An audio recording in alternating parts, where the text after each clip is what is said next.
From the moment that I sent in the bid and checked my email every day and found out that I won, all the way through this process, there have been 4 million moments of frustration, exhaustion, contemplation of how to move forward, essentially. But I never felt like this wasn't the right place for me to be and that this wasn't the right project for me to work on or community to live in. Hello and welcome to my €1 home that was recently renovated. The name is Casa del Arquitecto, House of the Architect, named for my father.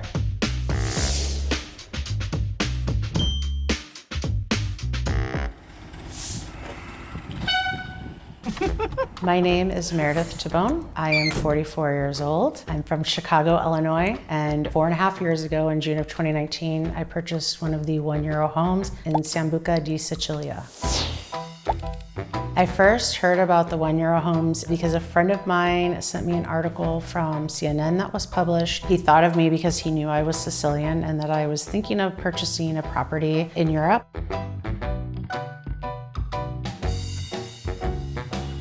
When I saw the name Sambuca, took a look, and it was the same village that my great-grandfather came from in 1902 to the United States. I'd never made a trip to Sicily before, only mainland Italy, but ended up putting in a bid sight unseen on one of the homes that was up for auction. A few months later, got the email from the municipality letting me know that I won the bid on the home that I tried to win at auction.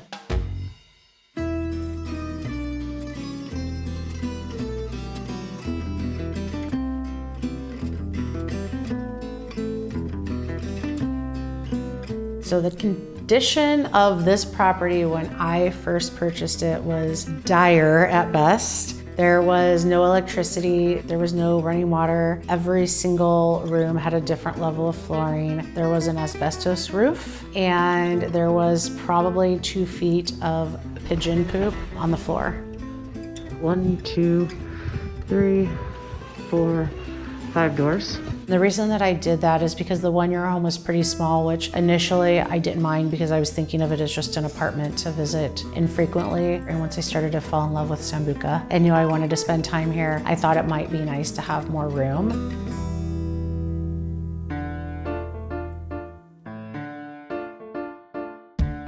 That is the 360 view of the upstairs living room. I have never done a renovation like this in my life. I did not do any of the work on this renovation on my own. I hired my entire team to do 100% of the renovation. And the only thing that I did spend a lot of time on was the design.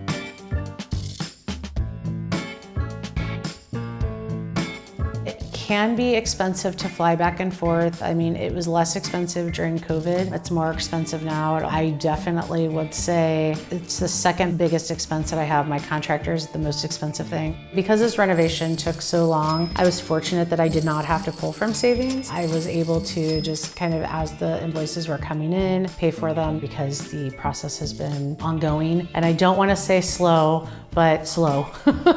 It would take hours to get through all of the renovations that were done, but a few major renovations that stuck out are leveling all the floors. So the home is 2 stories and 18 rooms, and every single one was a different height. Also adding electricity and water, adding a lot more windows to really brighten the space, and then creating more continuity throughout the house by opening up the doorways and opening up the rooms to each other, just to create really what I guess I would say is a more American style home. There are 2 projects that are left. One is to build a closet, another one is to build out my wine cellar. But technically, as of today, the home is marked as finished. If I could do anything over again in the buying or renovation process, I think I would have learned to have more patience in the beginning. I think I immediately felt that I wanted it to all be done pretty quickly, and I didn't enjoy it enough in the beginning.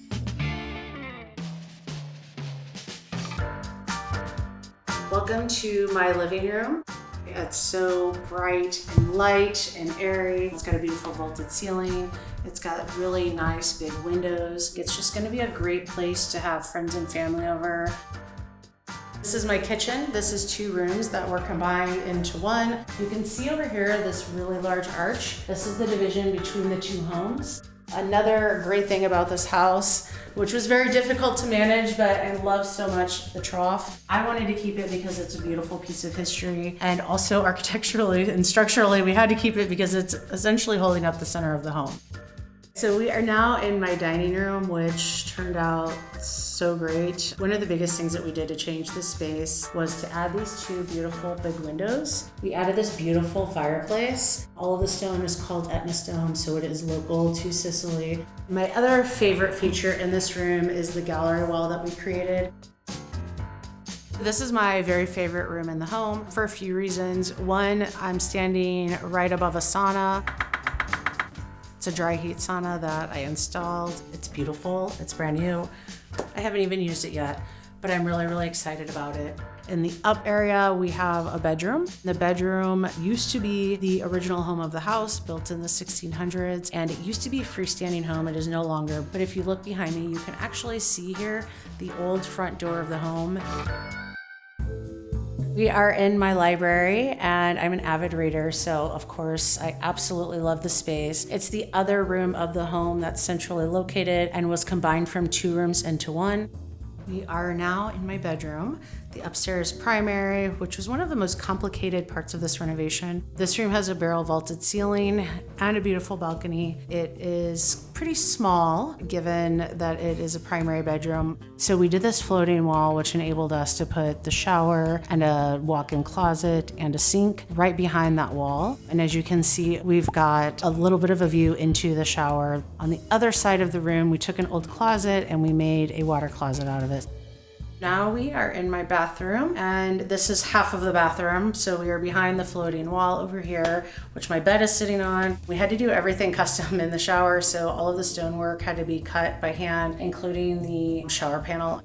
We are in the downstairs primary bedroom. I have nicknamed it the Africa room. So everything in here is from my travels to Africa. The biggest bedroom in the home and lots of bright lights. So not a lot of changes in this room except for adding in a larger bathroom, a walk-in closet. And over here, we took what was a window and turned it into a Juliet balcony just to allow in more light. Now that my renovation is complete in Sambuca, I'm thinking I want to try to spend 4 months a year here. So bene. E tu? Bene, grazie. Okay. I wanted to spend more time away from work and complete my goal of traveling to every country in the world, to spend more time abroad and to focus more on my personal life in general. Every time I go somewhere here, I'm constantly told I need to learn the language.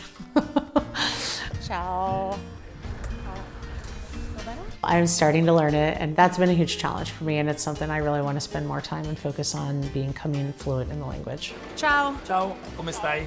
After I purchased the one-year home and the home next door, I saw a different house on Instagram that I really liked, and I had an idea that I wanted to open a gallery here. Other than that, I purchased a garage next door to my home. I purchased the home across the street from my home, and the goal for that in the long term is going to be to use it as a guest house if I have friends that come who have children, so that they can have a separate place to stay.